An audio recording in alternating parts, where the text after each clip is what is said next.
When I was in college, I worked as a resident assistant, which meant that about 2 weeks before everyone else came back to school, we moved in and got the dorms set up. We would do team building and we would do training.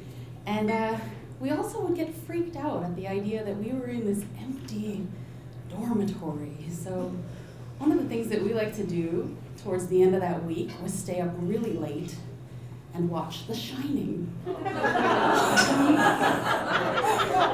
those of you who don't know the movie, it stars Jack Nicholson. He takes on a job of a custodian of a hotel that's a resort during the summer, but this is during the winter, and he moves his family in, and as the snow starts to accumulate and they get increasingly isolated, they come to learn that the hotel is haunted. And we thought this was just about the most terrifying thing we could imagine, so we would watch this movie and totally freak out and imagine that we too were in a haunted building.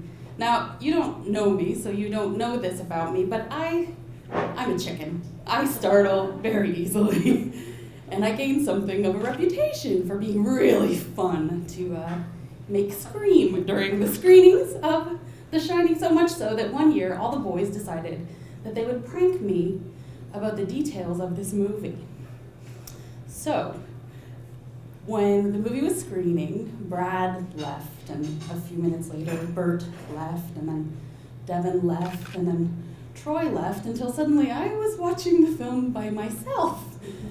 And I didn't quite understand why, but I watched it to the end, and all the lights went out. And I started walking down the hallway to my dorm room, like Daddy, who rolled down the hallway in his big wheel. I turned the corner to find twins. Now Danny, in his case, it was young girls asking to play. In my case, it was Devin and his blown-up Edvard Munch, the Scream doll. I complied. Ran into the bathroom, where when I opened the door, what I was greeted with was murder, because across the wall of mirrors, what had been written in red lipstick, of course, was red rum. I just about made it to my bedroom, slammed the door, where what I found was that my bed had been turned down, and on the pillow was a chocolate, as if this were a hotel. And that was the scariest thing of all, because they had been in my bed. And I spent the evening convinced there was some piece of the prank that I just had not yet found. When I did fall asleep, my dreams were tortured with nightmares. They even ruined the idea of the RA banquet that was about to happen that evening. The happy thought of the RA banquet was poisoned by these pranks that they had pulled on me. I dreamed that we all got salmonella food poisoning. In my dream, I can move through time and space, so I saw us all eating our panko-encrusted chicken with rice pilaf and tomato basil mozzarella salad for the vegetarians. I could flash forward in time and see us all ill with food poisoning. I could flash back to watch the chef preparing this chicken that I could see in my dream was infected, and use that same knife to then cut the tomato for the tomato basil mozzarella. You see, they had ruined my dreams, and I told my colleagues over breakfast.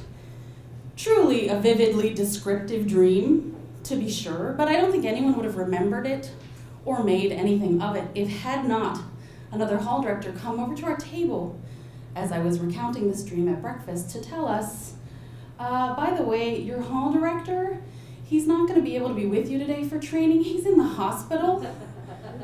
He got food poisoning. That news landed like an axe in a bathroom door.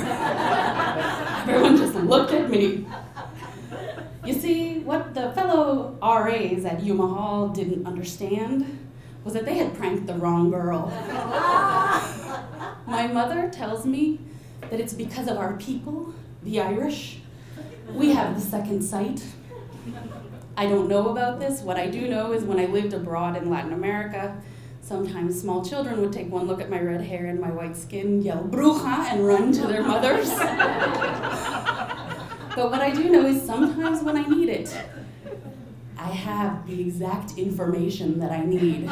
So I was not surprised when we sat down to dinner that evening and were served panko encrusted chicken with rice pilaf. Oh, and for the vegetarian, basil, tomato, mozzarella. I also understood in that moment how it was that this worked. I knew that we had had all of the details that had happened in the dream. I knew that just like in the dream where time moves in and out of space and order, that was it, right? The dream had come true. I had seen all of the details, and armed with that knowledge, I dove into my dinner, and it was delicious.